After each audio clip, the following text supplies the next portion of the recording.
Hey guys, welcome to the Roundtable. I'm Amir. I'm Allison. And I'm Jason. And this time we're talking about video game release delays and whether they create anticipation or, kind of absence makes a heart grow colder kind of situation. We are actually missing Brian. He's stuck in traffic. And we told him that once he shows up to just pop in and join us. So we'll see how he pops in.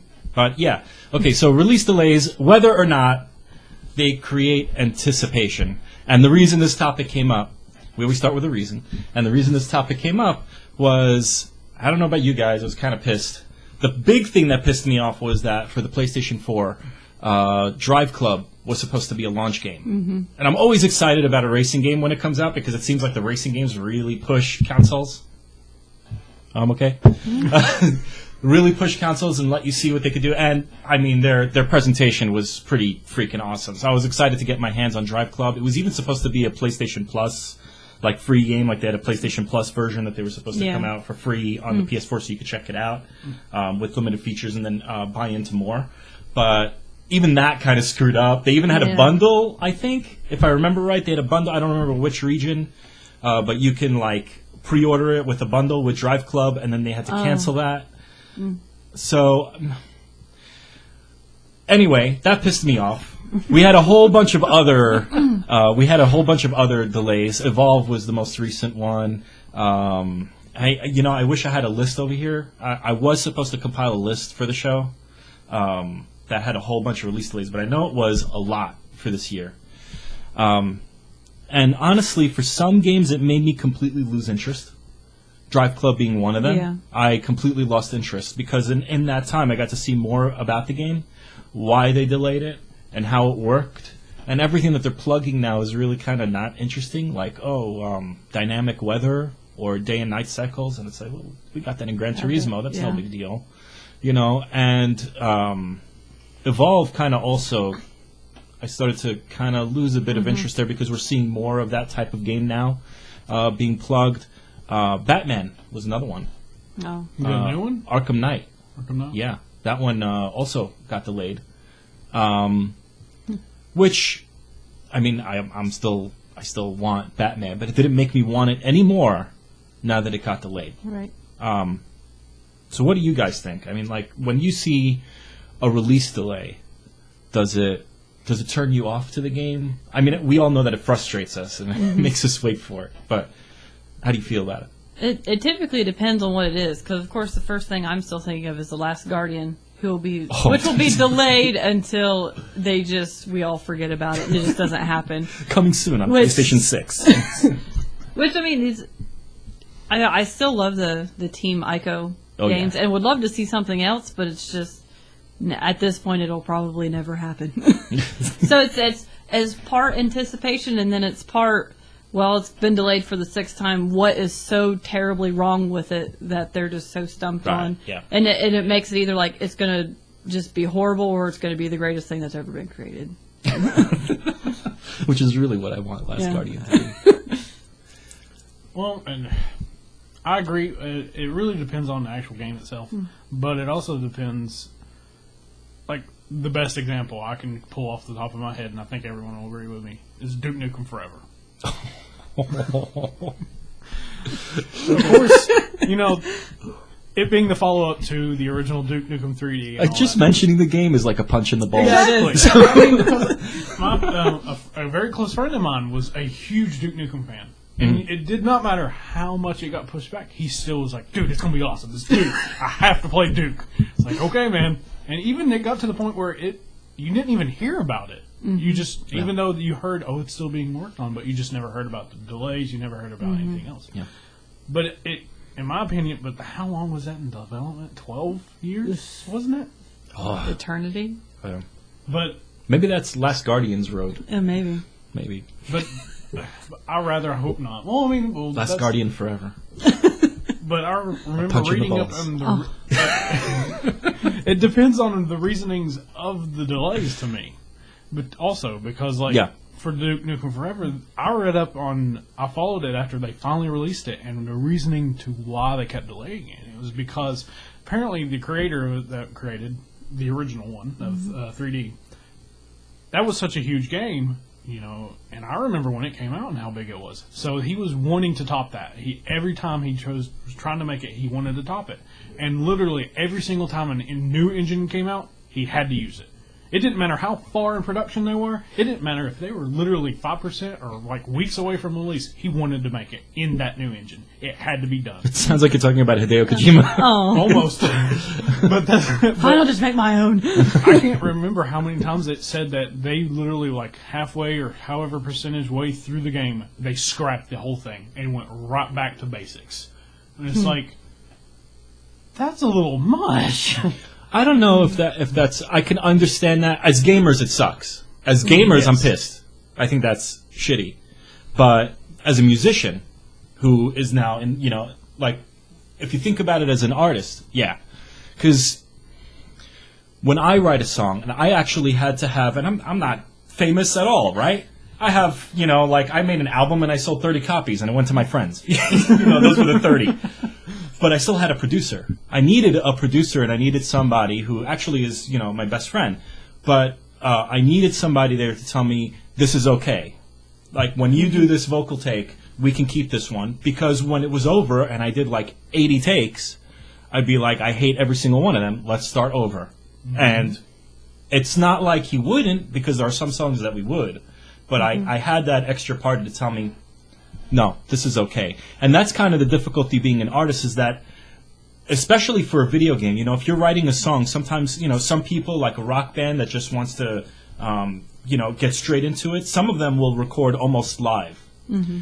And they'll just maybe do, 2 or 3 takes of a certain thing. But once they get into, like, the major labels and things like that, that's what it is. You do your scratch takes, you re-record a take, then you re-record it again, then you do a whole bunch of takes so that you could select the best from them, and then you kind of piece the best of everything together.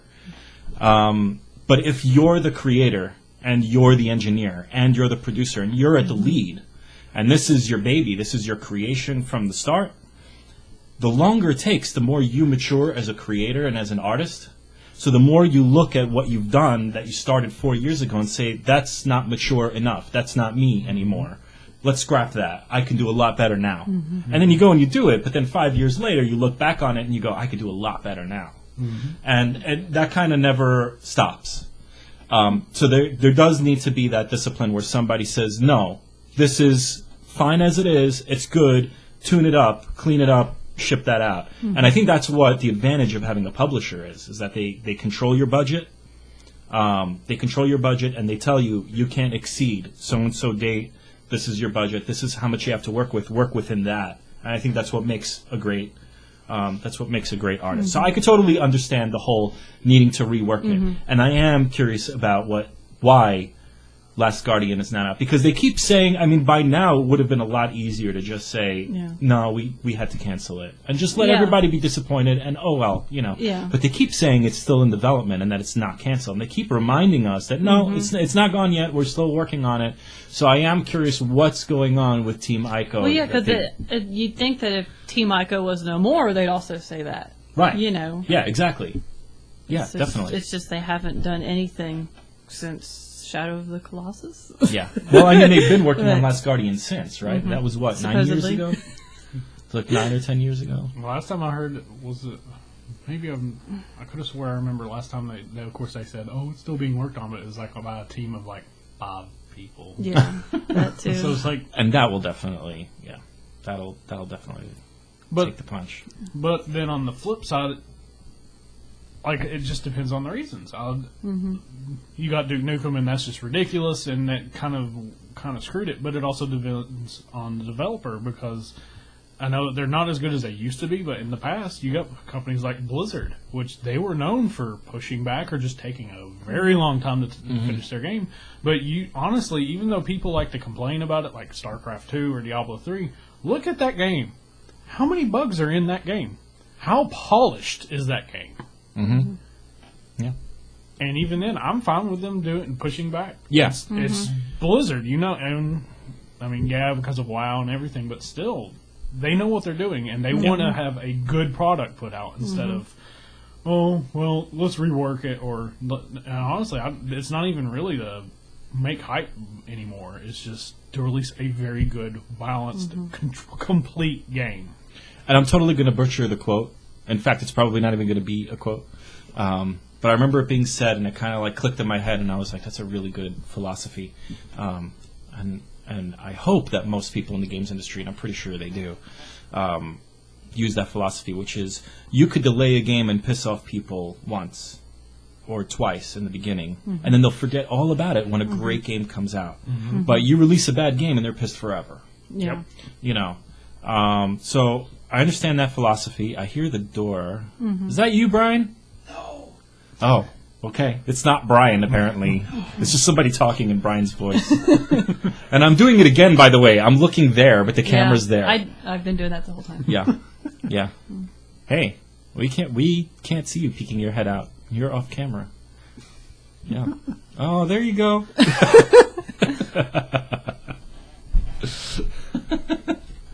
Sorry, I'm late. Jason took your spot. So tonight you're Tim. I'm Tim. Yeah. Timmy. We're going to do that every single time Tim comes. Timmy. I'm Timmy. That'd be a new thing. It's a thing. So yeah. What's up? I didn't even mention to everybody that, I'm moving, and that's the reason like the whole lineup is different and weird. Yeah. Yeah. A lot of moving. Yeah, a lot of moving. The hands. Stuff. I'm just gonna hint at that. I'll post a video. Right. Again, I'm looking at the wrong place. I'll post a video at one point explaining what's going on. But I am moving from this house to another house, and as opposed to moving to a box, I guess.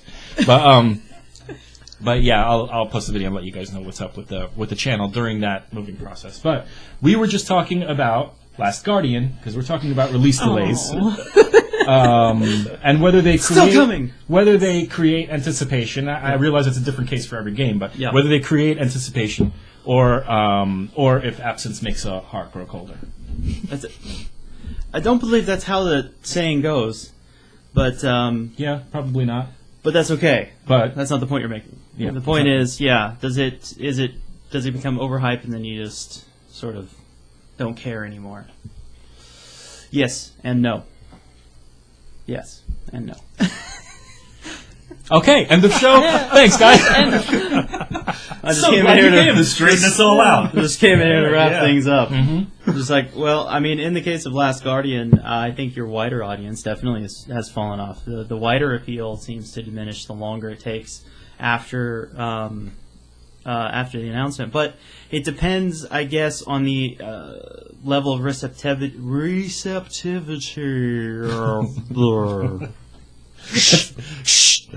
Okay, all right, back to that. All right. So anyway, how much kind of buzz that gets generated around it when it's first kind of announced? Because you could be just a sort of a throwaway announcement as a part of like a sizzle reel. Well, that was your debut, right? But nobody has any idea about it. But then maybe you have a couple of positive reviews and plays from some review sites so that the next conference comes around and then all of a sudden the developer's on stage talking about it and it sort of blows up. All right, cool. Can't think of a specific example of that. But anyway, you guys see where I'm going with that. Yeah. Whereas if it's something like, Uncharted 4, that's a big deal, or Halo 5. Saw both of those announced at E3, right? Mm-hmm. That was the initial. I mean, I guess 4 was teased way back at the end of last year, last Gamescom. Is that right? Or they just kind of said, Uncharted 4, it's coming. Before they got rid of Amy Hennig and we haven't mentioned her in several episodes. Yeah, it's pretty. We're doing good. We're doing good. Yeah. Until Star Wars comes around, and then there'll be Amy Hennig drama, I guess. Yeah. So yeah, there you go. It just kind of depends on. So if Uncharted 4 got delayed, but I don't know. When it's these big franchises, like if Destiny got delayed till 2015. Whoa. Yeah. 3 weeks away. That would be a riot at this point. No, yeah, exactly. At this stage, it would totally be. Well, I mean, the game has to have gone gold by now. But if they've already declared. Yeah. Okay, so yeah, I mean, so it's not really likely. But if but if they pulled like Square Enix with Final Fantasy 14, like they release it, and then whenever you connect online, it like disconnects every 5 minutes. Oh, yeah. You know, and it's something in the game code, and they actually have to like stop the game, restart it, or they have to redo some major aspect of the game, or they completely redo what the game world looks like and is and everything. That would probably affect sales, I'd imagine. Possibly. What you were saying before about Last Guardian, man, we're really going to stick on Last Guardian for a while, I think. But Yep. what you were saying before is that maybe they've lost their wider audience. Yep. And the core audience is that seltzer. It's going to take you a while. You should just open it. Let's just see what happens. Just put it on the table, and let's just... And there you go. Well, after the last show, yeah, you would say, "No, sure, go ahead. The water's fine." I'm moving anyway. Just fuck this whole place up. But I don't think that they necessarily lost their wider audience just because it's delayed for that long. I think right now, the wider audience is just like, Last Guardian, what the fuck is that? I don't care. True. But when it's finally back, and they say, oh, well, Last Guardian, by the way, is coming out holiday 2027. Yeah.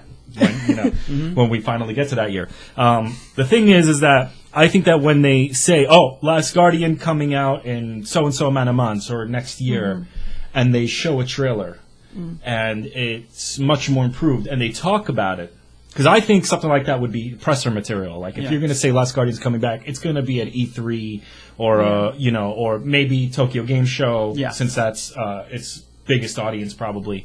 I think that if they talked about the improvements that they did, and throw in that number of, it's been in development for 10 years, it's been in development for 11, 12 years, whenever they come out with it, that at that point, that will be the buzzword, where it's like, developed for this many years, they worked this hard on this game, and look at how beautiful it looks, and, I mean, till now, the big thing about Destiny is not just that it's that it plays really well, and that the beta worked really well, and that people were impressed with what it was bringing.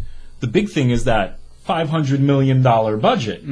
When you look at it, that was my thing. That's what made me curious about it. I was like, I want to see what a $500 million game feels like. And then it turned out not to be... It didn't feel like a $500 million game, because you don't feel something like that. But I played it, and it felt good, and it attracted me, and it made me pre-order. But still, when you say that kind of number, that is a big... that makes it an attraction. Yeah.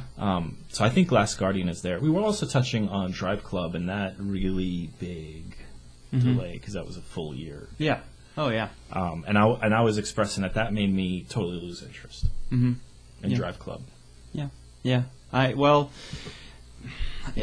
development. I guess we care more about the why than perhaps you're just Joe Schmo shooter gamer, I guess, if that's a term. Like, because there's a very big audience that they only buy a few games a year.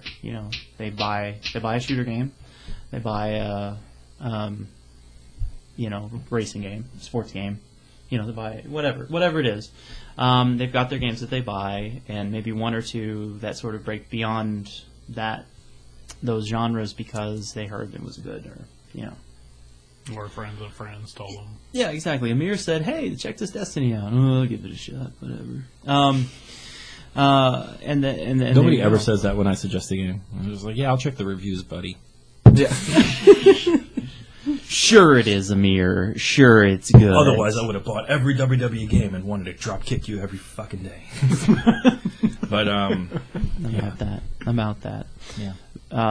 So, I mean, you do have that potential, I suppose, to pick up with the train of thought that one had prior to losing it. Sorry. So, Jason, what do you think? Well, I already hit on it earlier because of Duke Nukem, but then also saying depending on the developer, but also I think it might also depend on the following of the game too. Yeah. Because like Last Guardian was kind of like almost a niche in a way, because you had of course the crowd that was Ico and Shadow of the Colossus, which, anyone that's played it's like, that's an amazing game. So they already had that following. But if it's a game that's like a big, big name that no matter what, it's always going to sell well. Like Point Halo or something like that.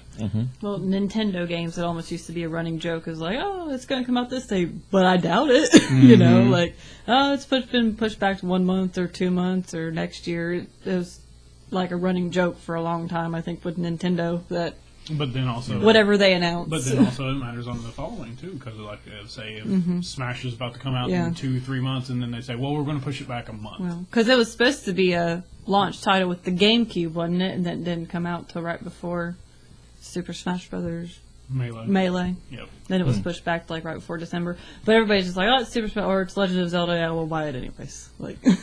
But like I said, I think it just honestly kind of also depends on the following of the game. Like also like Halo or something like that. Because if say Halo 5 was about to come out 3 months from now, which I honestly don't know when it's coming out. I haven't paid attention. But if they came out at some show or something, like Tokyo Game Show, they just randomly showed up for fucking who knows why, but they did, and came out, well, we're going to wait 6 months to a year before we're going to release it. Maybe saying, and even being honest and saying we have a major restructuring or something like that. I don't think it would detract from their numbers one bit. I think people would be mad. I think fans would be very upset, but I don't think it would really affect their sales, because as soon as it came out, people would still buy it, especially all the original fans, and of course people were going, oh crap, it came out, I got to pick it up. Yeah. I'm going to use this one as an example of a date that was delayed that I was able to predict to a friend. And I believe that was, I might have the dates messed up. Was Watch Dogs initially supposed to be in May and then released later? No, it ended up releasing in May. Right. Yeah. So that's actually against what I'm about to say. Okay. All right. So this is Amir Stradamus predictions. No. You typically, when I see somebody, that was post-delay. Okay. So coming out in May, whatever. But that kind of screwed up the PlayStation 4 launch, right? You had Watch Dogs that was supposed to be a launch game, which was the reason I got, a PS4. Yeah. My idea for a PS4 was that I was going to get all the sports games, I was going to get Watch Dogs, and I was going to get Drive Club, and it was going to be freaking heaven, and I would probably lose my job and my wife because I'd be playing way too much. Yeah. It didn't happen. The games that I wanted most, Drive Club and Watch Dogs, were totally delayed. Drive Club is still not out. Yep. It's going to be out in the holiday. Yep. Watch Dogs ended up becoming a major disappointment, and it came out 6 months later. At least for me, it was a major disappointment. Right. But I'm sure I'm not alone in that. I think a lot of that was because people were hyping it up, expecting more of it because of GTA 5. I don't know about GTA 5. I think more that it was aesthetically what was shown was not what was received. And on PC, a modder was able to rectify that because you can mod the game. Yeah. But on console, it was like, that's what you got now. Yep. And there was no way to rectify that. But the thing about release delays is sometimes you can predict that the delay is coming. Almost like it was an intentional release date just to say, really, this is because we want to hype it and make news. Because every time you delay a game, the truth is that you're going to get media coverage. Yeah. And it's going to be free. Yeah. If you say, hey, my game is launching in February, and then you end up delaying it to October, you're going to get that push from the media, delay till October. And people are going to complain about it. But the fact of the matter is that in social media, that's now a trending topic. Yeah. More people are seeing your game. And meanwhile, people are complaining that it's delayed, but you get to say, oh, no, but we want to do this to improve it, and we want to do that to improve it. And people are reading that and learning, and more people are learning about the game while other people are complaining. And I feel like that's starting to kind of be a trend. Because when you look at the release dates, if you see a release date and this is why I was saying that Watch Dogs is going against what I'm saying. If you see a release date that is not October and is not March, you know it's getting delayed to one of those months, typically. If you see a release date that makes no sense, and there are some of those, like you'll see November, and it's a big franchise that would be able to compete in October, it's coming out in March. Because they're going to want to be there in that big, in that big slot. And if they're going to say, we're releasing in June or July, you'll be like, June or July? Awesome. I guess that's the only game I'm going to get in that month because nothing else comes out during that drought. And then, bam, it's delayed till October. It's like, you could kind of tell if they're doing it to tune the game when stuff like that happens, or if they're doing it to give it that marketing push so that they can talk about it a little bit more and get that free publicity without having to pay for that advertising. And that, I'm not cool with. Yeah. And I don't feel that builds anticipation, and in some cases it doesn't. We talked about Drive Club.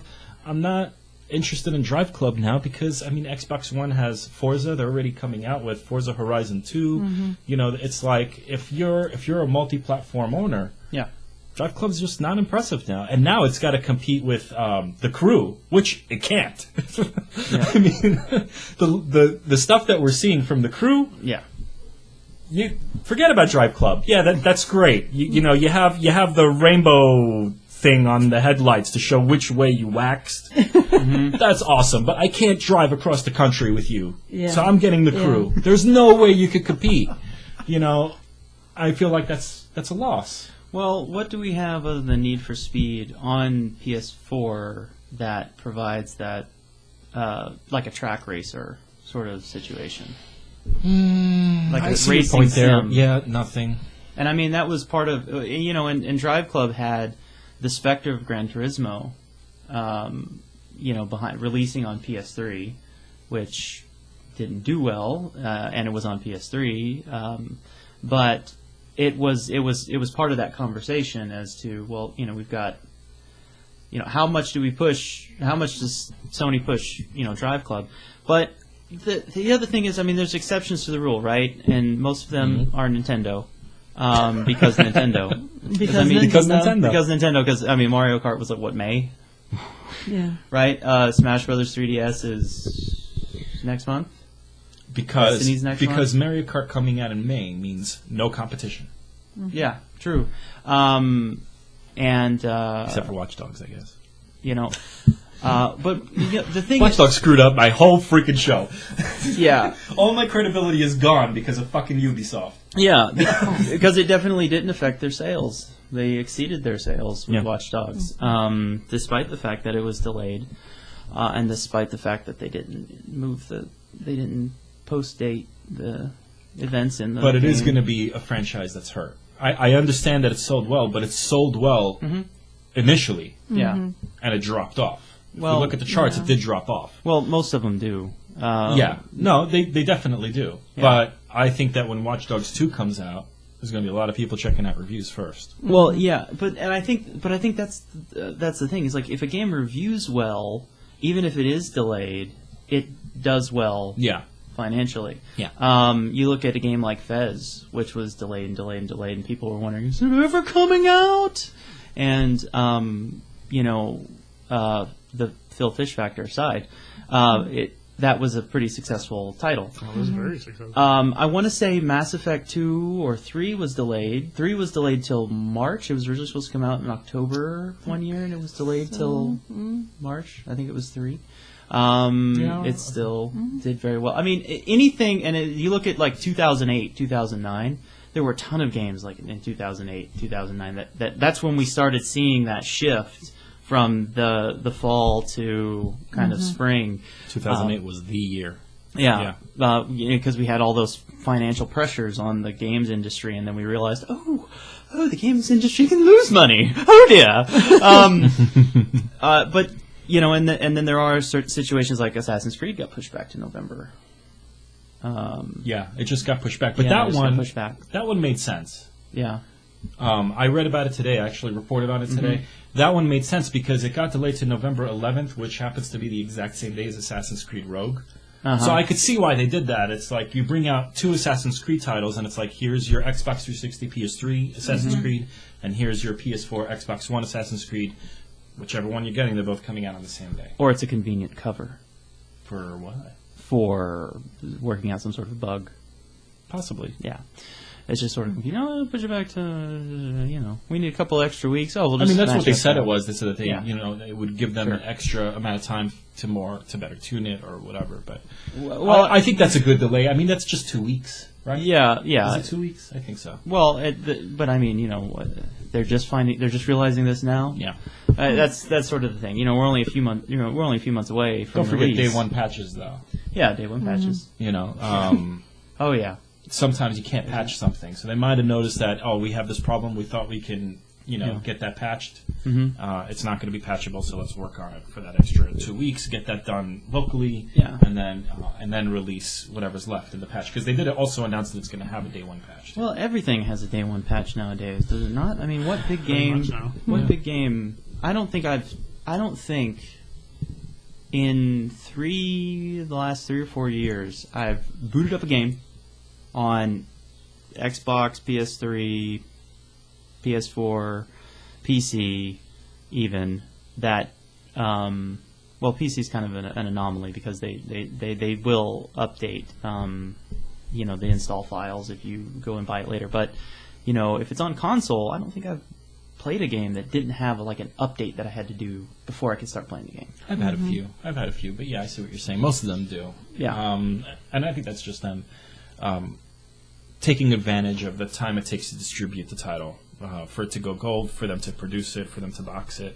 It's just kind of them saying, okay, well, we have all of this extra time to work out these bugs, so let's get as much. I think that's honorable. If there's a day one patch, I think that's an honorable thing, where it's like we're taking advantage of every freaking minute we've got. Let these things go out in distribution. We know that we could fix these in a patch, and then by the time you get it in your hand, there's a patch to download and all the bugs while it was on its way to the store for you to get in your hands. They've still been working on it.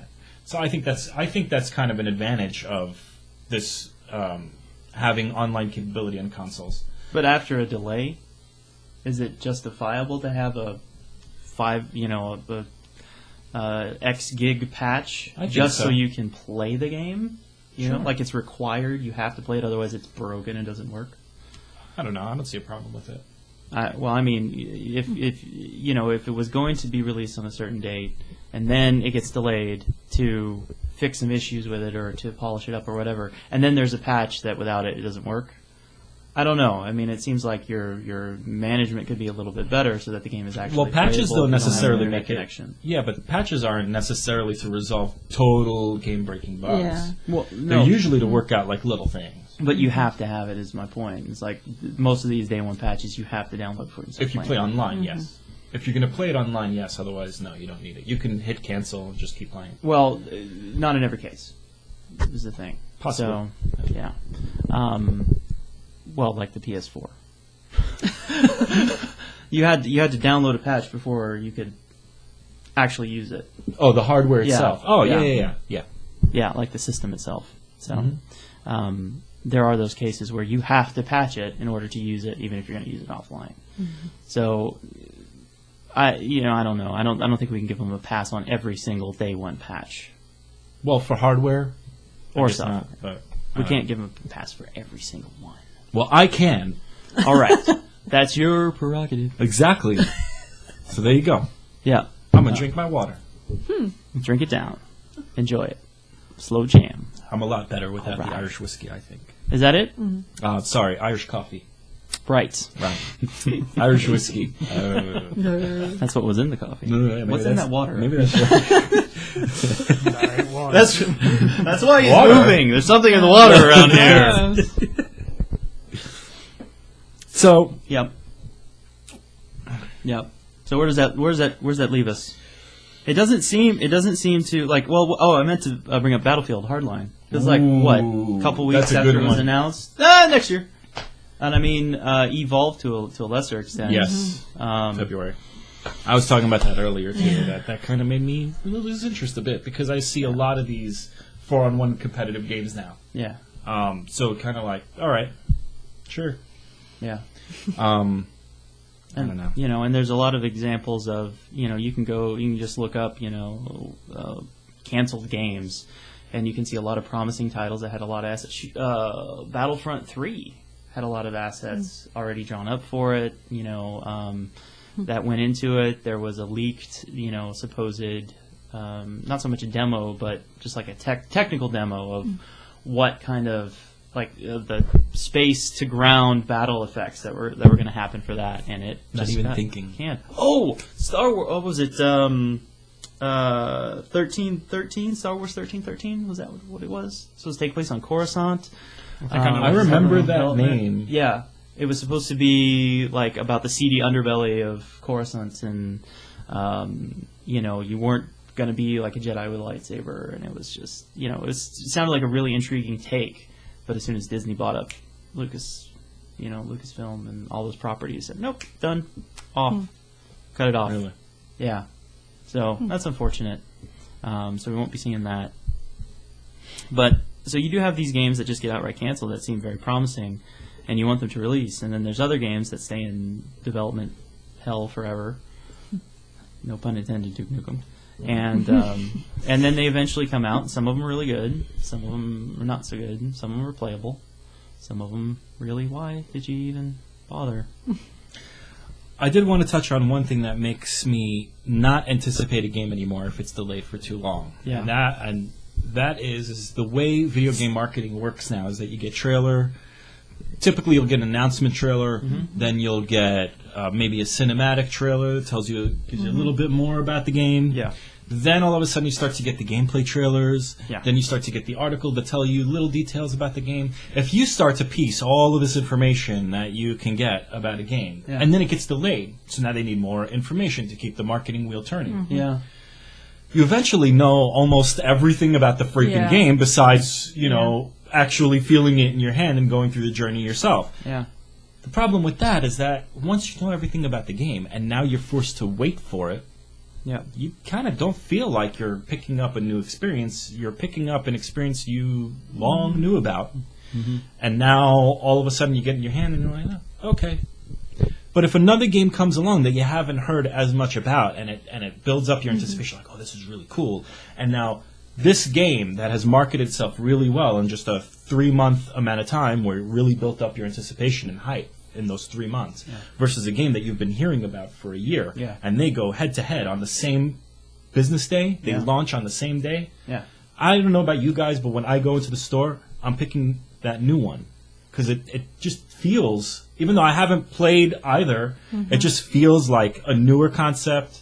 I'm hyped for that right now. I already waited a year for this one. I'll just wait a little bit longer. I really want to play this one.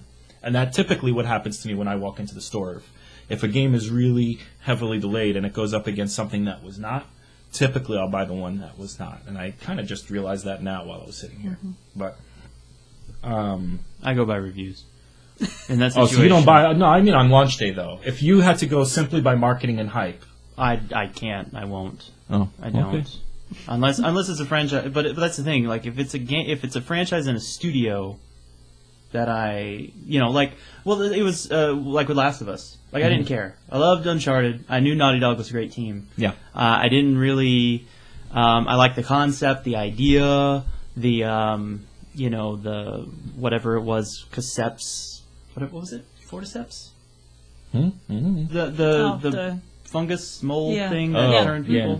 Was it Cordyceps? Anyway, I thought that was really cool. Like the little accidental teaser that they put inside Uncharted 3. I was playing the crap out of Uncharted, like platinum the Vita Uncharted, and I was playing back through Uncharted 1. I was just like, I'm just pumped for it. And then Last of Us came out, and I was like, and I went and bought it. Didn't even care. Yeah. Knew the reviews were going to be great. Bought it, and then but because it had that pedigree and that established, and it's the same sort of thing with Nintendo. Mario Kart's going to come out. It's going to be good. Super Mario comes out. It's going to be good. It's going to be good. But unless the reviews are also good, meh. You know what I mean?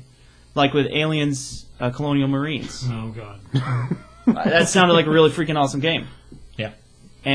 But it came out and the reviews are terrible, so I stayed away until it was $5. I did the same thing. Pulled the trigger because I love the Aliens franchise. Same thing with Star Trek. Like I love Star Trek. It's my favorite science fiction series. But the Star Trek game came out and it was bad. So I waited for it to go on sale and I bought it and I played it because I like the series. But yeah, reviews. For me it's reviews. Doesn't matter. Doesn't matter how long it's delayed. If it's good, I'll play it. Or at least I'll add it to my Steam queue. All right, so let's go around the table and we'll ask the question. Release delays for video games. Do you feel that they build anticipation or make you forget about the game? Build anticipation. Build anticipation. That's it. That's it. Build anticipation. Doesn't affect sales. Net sales average across the games industry. Okay. What do you think? It usually depends on who it's from and what it's about. Okay. But what do you think overall? Do you have like an overall opinion? Probably like what Brian says. It does just build into because any kind of press is still press, even if it's negative press or delayed press. What do you think, Jason? I'd have to agree. I mean, because even if it's a no-name company, and even if it's a game that it already had a following, and then you delay it and it kind of falls off, it's still going to build up. At least for the people that are following it majorly, it's still going to build up some form of an anticipation, or at least a hope of something. Yep. Crazy people. It'll build crazy people. I'm also kind of, it is difficult because it is, for me, I think it is dependent on the publisher. Like you said, if it's somebody that you trust, If they're going to do it for fine tuning, of course it depends on how long it's going to be delayed. If it's a complete overhaul, like we talked about with possibly being Last Guardian, or Drive Club. I don't know why I put the quote there. It was also half a quote. So Yeah. But- Half-Life 3. yeah. It's not even been declared. No, I know. But we're going to wait. Yeah. It'll happen coming. one day. One day. Probably I think- after Left 4 Dead 3. I think also, like you said, it can build more anticipation. Yeah. I think we all said it. It can, when you delay it, the marketing wheel turns longer. Yeah. They're talking about the game more. I think it is, yes. I think it, Keep going. yeah. I think it is dangerous though because, like I said with Drive Club, there might be another game in your genre that will overshadow you, and that I think can hurt sales. So technology moves forward very quickly. You got to be ready to meet those deadlines, and if you need to fine tune, that's totally fine. As gamers, that's what we want. We'll complain about the delay because we want to get our hands on it, and we're excited to get our hands on this new game. We really want to play it. But at the end of the day, if we have to wait, when we pick it up 2 months later, we're happy that we got a great game. So it's totally cool. But if you're going to delay specifically for getting a certain release date, like we talked about before, I don't think that's cool, though it does work for marketing, so that might be okay. But if it's a long delay, I think it poses a risk. So I think we're kind of in the middle here. Yep. Yeah. I don't know. What do you guys think? Well, let us know in the comment space below. Do you feel that it creates more anticipation when a game is delayed? Or you're fucking distracting, Brian. Seriously. This is why I need an Irish coffee every time we meet up. I really don't know. I have enough trouble just figuring out where the fucking camera is. So I guess Wait, there's a here. camera? Yeah, over there. We've been on screen all Yes! Yeah! Oh, God. This is why we're at a round table, but sitting in a half circle. Yes. Yeah. Oh, is it? Yeah. I thought you always sat like this. That's weird. Thanks for joining us, guys. We definitely want to engage with you in conversation. Utilize that comment space below. Let us know what you think. Catch you next time. Later, guys. No.